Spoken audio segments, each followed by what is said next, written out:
D'après vous, quel est le rôle des Jeux mondiaux universitaires de Chengdu dans les échanges et la coopération sportive mondiale?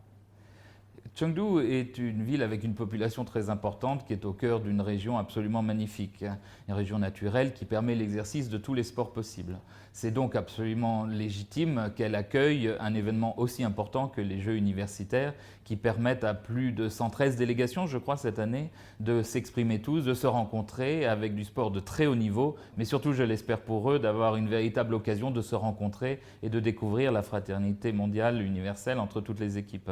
C'est très agréable aussi pour nous, diplomates français basés ici à Chengdu, d'avoir l'occasion de recevoir une aussi importante délégation, de leur montrer une région de Chine qu'en général ils ignorent et de leur permettre d'aller à la rencontre du peuple chinois dans des villes différentes que Pékin ou Shanghai ou Canton, de découvrir aussi l'Ouest avec toute sa variété, sa cuisine, sa richesse naturelle et de pouvoir en profiter. Nous espérons que c'est surtout l'occasion pour les Français et les Chinois de se rencontrer et de mieux se comprendre.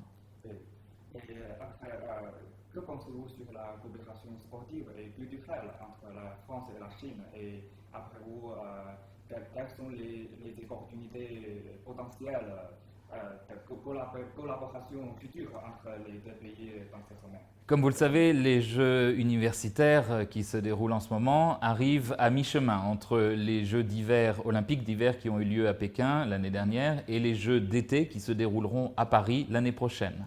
Donc c'est une formidable passation de relais en quelque sorte, c'est une passation de bâton entre la Chine et la France sur ces grands événements sportifs qui donnent l'occasion à la communauté internationale entière de se rencontrer et de se retrouver.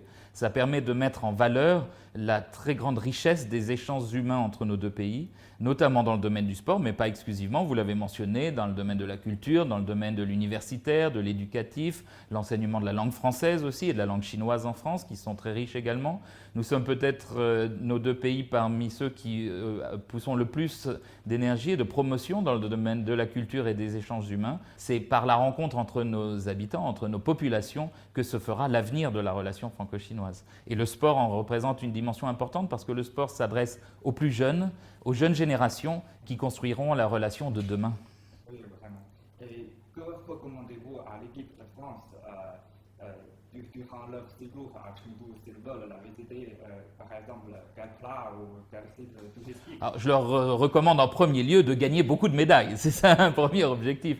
Mais ensuite, je voudrais surtout qu'ils aient l'occasion de profiter de ce microcosme incroyable de la société internationale que représentent les Jeux pendant qu'ils sont là. C'est-à-dire qu'ils vont avoir l'occasion, alors que pour beaucoup d'entre eux, ils ne sont pas sortis de France ou ils n'ont pas eu l'occasion de voyager très loin depuis qu'ils sont nés, l'occasion de rencontrer des gens venus du monde entier, des athlètes de très haut niveau du monde entier et de rencontrer en plus des gens ici à Chengdu qui sont extrêmement accueillants dans tous les domaines.